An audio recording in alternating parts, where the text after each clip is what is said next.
Sabe aquela pergunta que sempre volta?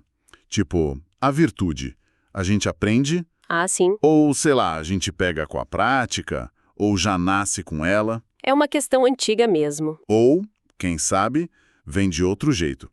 Essa pergunta, que não é de hoje, né? Lá na Grécia Antiga já rolava, Exato. é o ponto de partida do Mênon, o diálogo de Platão.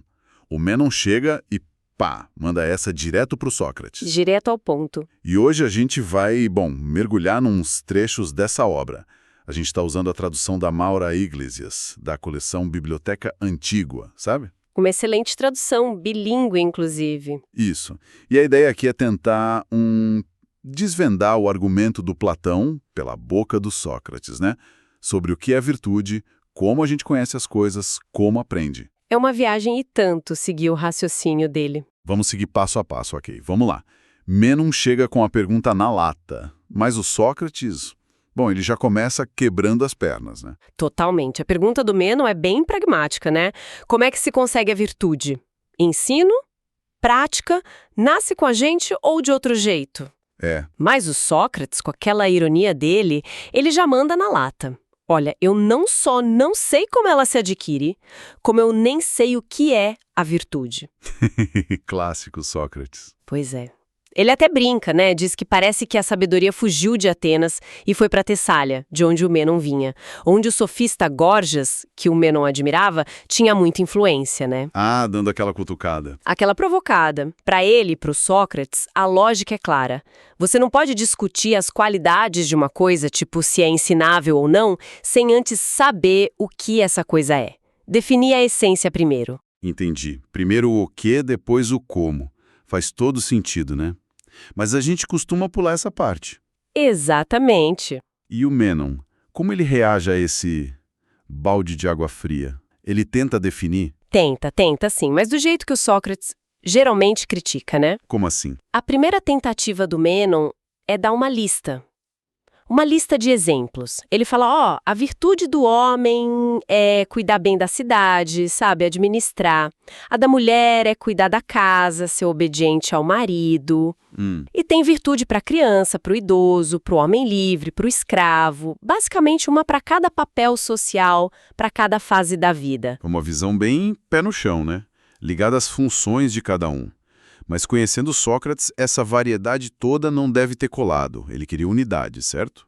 Exatamente. Na mosca. Sócrates logo compara isso a, tentar descrever um enxame de abelhas sem dizer o que é uma abelha, qual é a essência da abelha. Boa analogia. Ele busca aquela característica única, a forma comum, o eidos, que faz todas essas ações, todas essas pessoas serem virtuosas. O tal do eidos. Isso. Ele até usou outra analogia. Saúde, força, são a mesma coisa em essência para homem e para mulher? Não são. Sim, claro. Então, do mesmo jeito, ele argumenta, se para administrar bem a cidade ou a casa, seja homem ou mulher, você precisa de justiça, precisa de moderação. Então, essas qualidades, justiça e moderação, devem ser parte daquela essência comum da virtude que ele está procurando. Não podem ser coisas totalmente diferentes. Entendi a crítica. Listar exemplos não é definir a essência. Boa. Primeira tentativa do Mênon. Furada. E aí? Tentou de novo. Tentou? Mênon arrisca uma definição um pouco mais unificada. Ele diz: virtude é a capacidade de governar os homens. Governar. Parece mais geral. Parece, mas Sócrates já vem com a pergunta, e as crianças? E os escravos? Eles não podem ser virtuosos? É verdade. E mais, teria que ser governar, justamente, né? Porque governar de forma injusta, isso não é virtude. Claro. Só que aí, a justiça é só uma virtude. Assim como a coragem, a moderação, a gente cai de novo num problema. Definiu o todo falando só de uma parte. Voltou para o mesmo lugar. Mênon está com dificuldade de abstrair, né, do jeito que o Sócrates quer. O Sócrates deu alguma dica? Mostrou como fazer? Deu sim. Ele percebeu a dificuldade do Mênon, aí ele pede para Mênon definir figura. Figura geométrica. Figura. Depois que Mênon tenta listar tipos de figuras, círculo, quadrado, essas coisas, Sócrates dá um modelo de definição. Primeiro, uma mais simples. Figura é a única coisa que sempre acompanha a cor. Curioso. E depois uma mais técnica. que ele acha melhor. Figura é o limite de um sólido. Ah, essa é mais precisa. Bem mais. E ele até brinca, dá uma definição de cor bem no estilo do Gorgias, sofisticada, sabe? Algo tipo uma emanação das figuras que se ajusta à visão e por isso a gente percebe.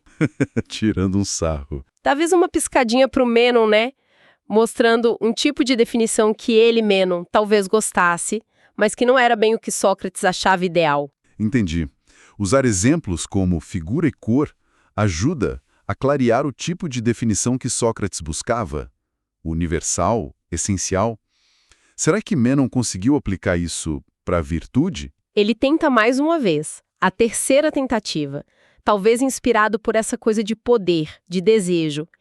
Ele define assim: virtude é desejar as coisas belas, belas no sentido grego, que inclui o bom, né? E ter o poder de conseguir essas coisas. Opa! Essa parece mais interessante. Desejar o bom e poder alcançar. Parece cobrir mais coisa. À primeira vista, sim. Mas o Sócrates vai lá e desmonta. Analisa as duas partes. Lá vem. Primeiro, desejar coisas boas. Sócrates argumenta que, no fundo, todo mundo deseja o que acha que é bom. Ninguém escolhe o mal sabendo que é mal. Por quê? Porque isso seria desejar ser prejudicado, né? E ninguém quer isso. As pessoas podem até desejar coisas que são más, mas elas fazem isso pensando que são boas. Ah, entendi. O desejo pelo bem seria meio que universal.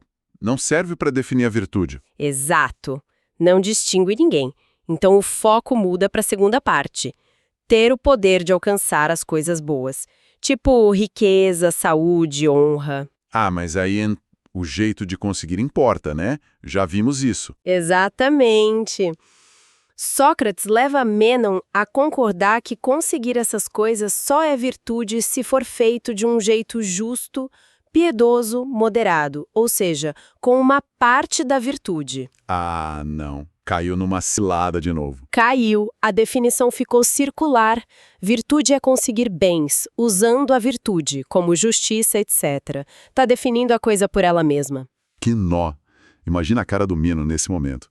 Deve ter ficado sem chão. Completamente. Ele confessa, na maior honestidade: Sócrates, você me deixou paralisado. Parece que levei um choque de peixe elétrico. Aquela raia torpedo, sabe? O peixe elétrico? Que imagem forte. Ele diz que antes ele falava sobre virtude com a maior confiança para todo mundo. Agora, não sabe mais o que dizer. E o legal é que Sócrates não se coloca acima. Como assim? Ele admite que também está perdido. Nessa aporia, nessa falta de caminho. Ele diz mais ou menos assim: não é por eu ter certeza que eu deixo os outros em dúvida, mas é por eu mesmo estar mais perdido que os outros que eu faço eles se perderem também. Que humildade. Ou talvez que estratégia, né? Os dois chegaram num impasse, num não saber. Exato. Um momento de paralisia intelectual. Isso deve ter sido muito desconfortável para o Menon. Deve ter levado ele a questionar tudo, até o próprio ato de buscar, de investigar. Foi exatamente o que aconteceu. E aí a conversa toma um rumo, muito profundo. Menon solta o que ficou conhecido como o paradoxo de Menon, ou o paradoxo do aprendiz. Paradoxo qual é? Ele pergunta: Sócrates, como que a gente pode procurar uma coisa que a gente não conhece de jeito nenhum? Se a gente não conhece, como vai saber que encontrou o que procurava se por acaso encontrar? Boa pergunta. E por outro lado, se a gente já conhece, para que procurar? O paradoxo basicamente diz que procurar, aprender, ou é impossível ou é inútil. Caraca, parece um checkmate para o conhecimento. Como é que Sócrates sai dessa? Ele sai com uma das ideias mais famosas de Platão, a teoria da reminiscência, a anamnese. A anamnese. Recordação, né? Isso. Sócrates busca inspiração em fontes meio místicas, poéticas. Fala de sacerdotes, sacerdotisas, do poeta Píndaro. Que falam da imortalidade da alma. Imortalidade da alma. O que isso tem a ver? Segundo essa visão, a nossa alma é imortal. Já viveu muitas vidas antes. E nesse processo todo, ela já aprendeu tudo o que existe para aprender. Tudo. tudo. Então, o que a gente chama de aprender nesta vida, na verdade, é só recordar, lembrar de novo aquilo que a alma já sabe, mas que a gente esqueceu quando nasceu, quando encarnou. Uau! Então a gente não começa do zero? É mais como tirar a poeira de algo que já está guardado. Exatamente essa a ideia. A anamnese resolve o paradoxo porque diz que a gente não busca o totalmente desconhecido, que seria impossível reconhecer, nem o totalmente conhecido, que seria inútil buscar. A gente busca o quê, então? A gente busca relembrar um saber que está lá latente, dentro da alma. Existe um tipo de pré-conhecimento, uma intuição que guia a nossa busca e permite que a gente reconheça a verdade quando topa com ela. Aprender é recordar. Que ideia potente. Fascinante mesmo, Platão.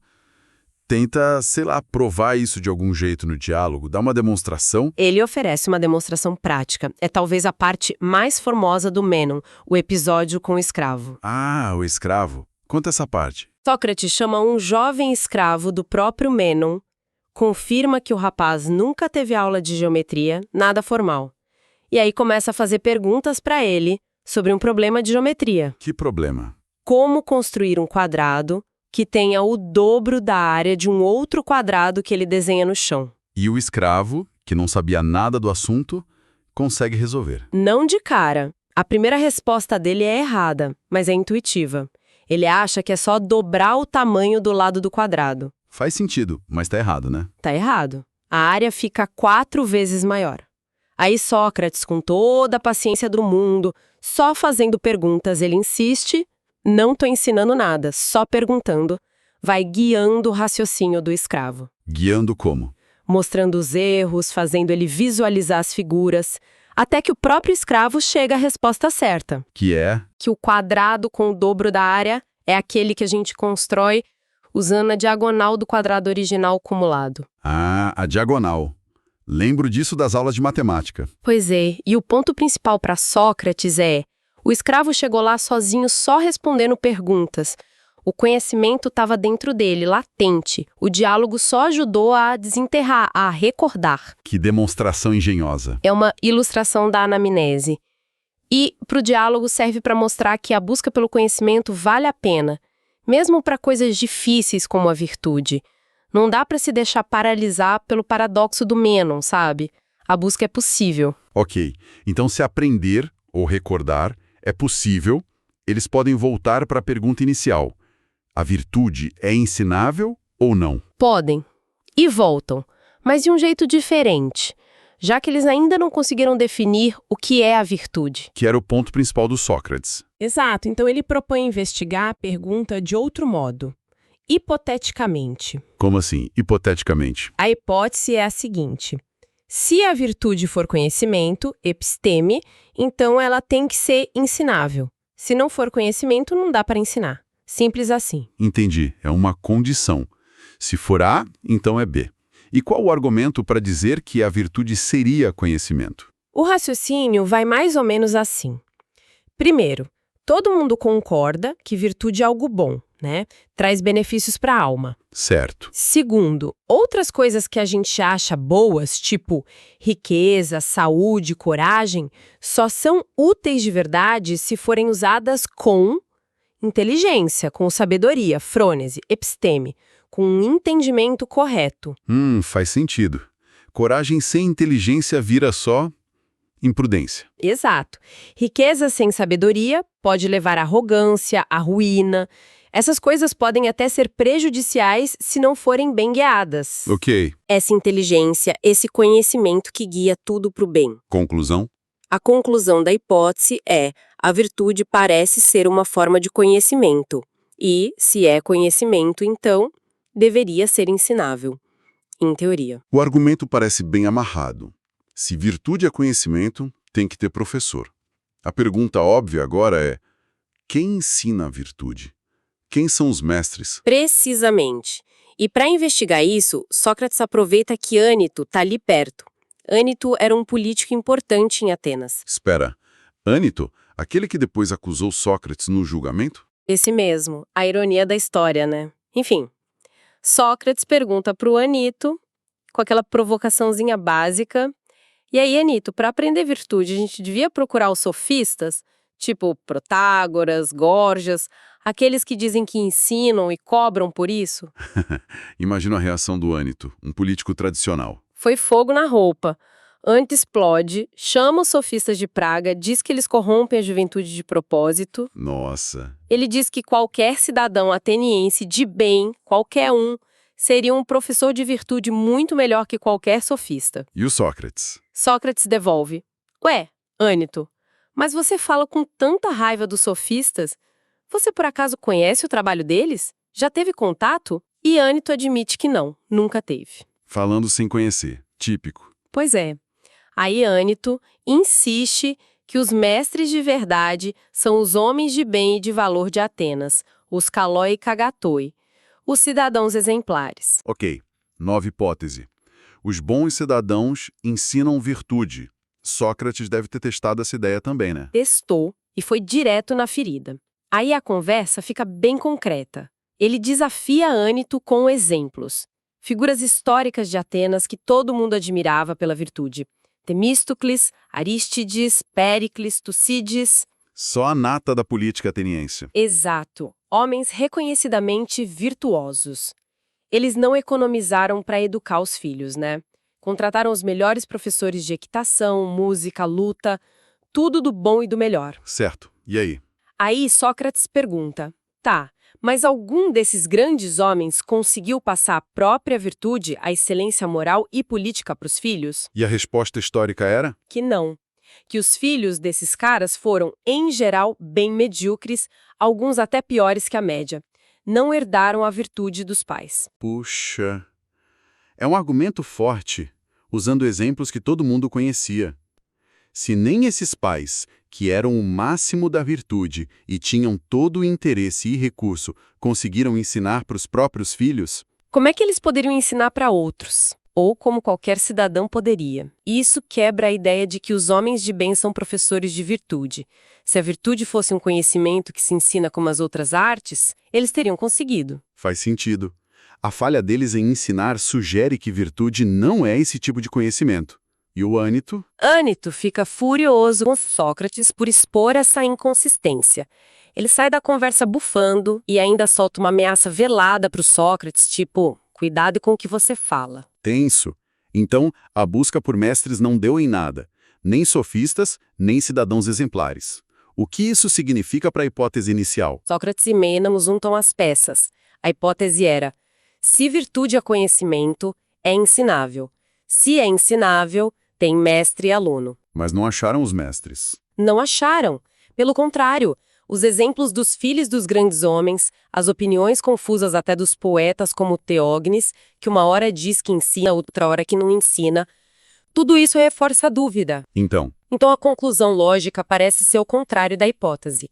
A virtude, pelo menos do jeito que a gente vê na prática, não parece ser conhecimento, porque ela não se mostra ensinável. Não tem um método claro de transmissão. ok. Mas isso cria outro problema. Se a virtude não é conhecimento, como aqueles grandes líderes, Péricles, Temístocles, agiam certo? Como guiavam a cidade tão bem, se não tinham conhecimento do que fazer? Boa pergunta. É aí que Sócrates traz uma distinção, olha, genial. A diferença entre conhecimento, episteme, e opinião verdadeira, ou crença correta, alessis doxa. Conhecimento versus opinião verdadeira. Qual a diferença? Ele argumenta o seguinte: para agir certo na prática, você não precisa necessariamente ter conhecimento no sentido forte, aquele saber justificado, científico. Às vezes basta ter uma opinião que, por acaso, está certa, que bate com a realidade. Como assim? Ele dá o exemplo de ir para Larissa, uma cidade lá da Tessália. Tanto faz se você conhece o caminho porque já foi, estudou um mapa, sabe explicar cada curva, ou se você só tem uma opinião correta sobre o caminho, ouviu falar, teve um palpite certeiro. Nos dois casos, você consegue guiar alguém até Larissa. Na prática, para o resultado final, a opinião verdadeira pode ser tão útil quanto o conhecimento. Entendi. Uma distinção sutil, mas faz diferença. Se as duas levam ao acerto, o que torna o conhecimento diferente, então? Superior? A estabilidade, a justificação. Sócrates usa a imagem das estátuas de Dédalo. Diz a lenda que eram tão perfeitas que saíam andando sozinhas se não fossem amarradas. Se demais. A opinião verdadeira é assim, como uma estátua solta. Ela tá certa, mas é volátil, pode fugir. Você pode perder a sua opinião, abandonar, porque você não sabe por que ela tá certa. Falta base. E o conhecimento? O conhecimento é a opinião verdadeira que foi amarrada. Amarrada com o quê? Com o raciocínio da causa, aitias logismos. Ou seja, com a compreensão das razões, dos porquês, daquilo que faz a opinião ser verdadeira. A justificação. Isso. É entender a causa. Isso transforma a opinião correta em algo firme, seguro.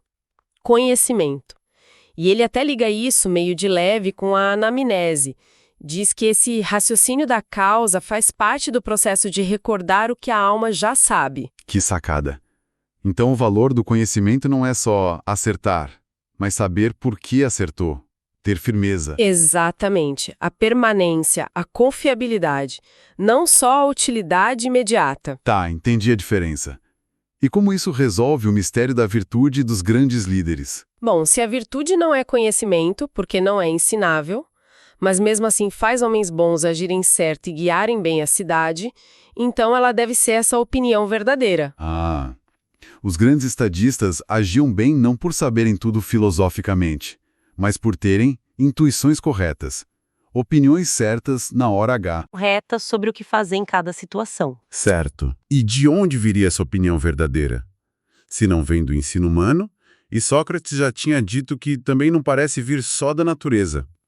Sobra uma possibilidade, que Sócrates apresenta como a mais provável, mas ainda assim provisória. Qual? Que essa opinião verdadeira que guia os homens virtuosos vem por uma dádiva divina, uma teia moira, uma espécie de inspiração, de sorte, um favor dos deuses. Dom divino, tipo Isso. inspiração. Isso. Esses caras teriam agido certo sem ter um entendimento racional completo, um nous, uma compreensão profunda do porquê aquilo era o melhor a fazer. Ele compara esses políticos a adivinhos, profetas, poetas inspirados. Como assim? Perguntar para eles como ou por que eles não sabem explicar racionalmente. Simplesmente veio. Caramba. Então a conclusão do Menon é que a virtude, essa que a gente vê nos políticos e tal, não é nem inata, nem aprendida, nem um saber racional, mas uma espécie de palpite certo, um presente dos deuses. Meio místico isso, né? É a conclusão que o diálogo apresenta. Explícita, mas ele mesmo diz que é provisória. A virtude prática parece ser esse dom divino distribuído meio aleatoriamente, sem um método humano para conseguir ou passar adiante. Isso explicaria porque os filhos dos grandes homens não eram virtuosos. Não é algo que se passa no DNA, nem na sala de aula, segundo essa visão. Explicaria esse enigma. Uma conclusão que, sei lá, pode ser meio desanimadora para quem aposta na educação moral, né? Deixar na mão dos deuses ou da sorte. Sócrates. É crucial prestar atenção nisso. O quê? Ele não termina aí. Ele faz questão de dizer, olha, toda essa nossa conversa sobre como a virtude aparece, se é ensinável, se é dom divino, só vai ter uma resposta final e definitiva quando a gente conseguir responder aquela primeira pergunta, a mais importante de todas. Que era? O que é a virtude na sua essência? Tiesti arete. Lembra? O ponto de partida dele. Ah, voltou pro começo. Exato. Sem saber o que é a virtude, tudo isso que a gente discutiu, inclusive a ideia do dom divino, fica no ar, fica no nível da hipótese, da opinião. A tarefa principal, que é buscar a definição, a essência da virtude, essa ainda tá por fazer. Uau! Então o diálogo inteiro é uma jornada incrível sobre aprender, conhecer, duvidar, mas termina reforçando a importância daquela primeiríssima pergunta. Fica então uma provocação pra gente, né? Qual? Se essa virtude que a gente admira nos outros, a virtude na prática, muitas vezes parece ser essa opinião verdadeira, talvez inspirada, e não um conhecimento com todas as letras. O que isso diz sobre o nosso esforço para cultivar a virtude? Na gente, nos outros. É uma boa reflexão. Será que a insistência do Sócrates em buscar a definição exata, o conhecimento do que é a virtude, Será que esse é o único jeito de entender de verdade e, quem sabe um dia, tornar a virtude menos dependente da sorte, de um dom divino, e mais algo que a gente possa construir conscientemente? A busca pela definição parece que continua sendo o X da questão, né?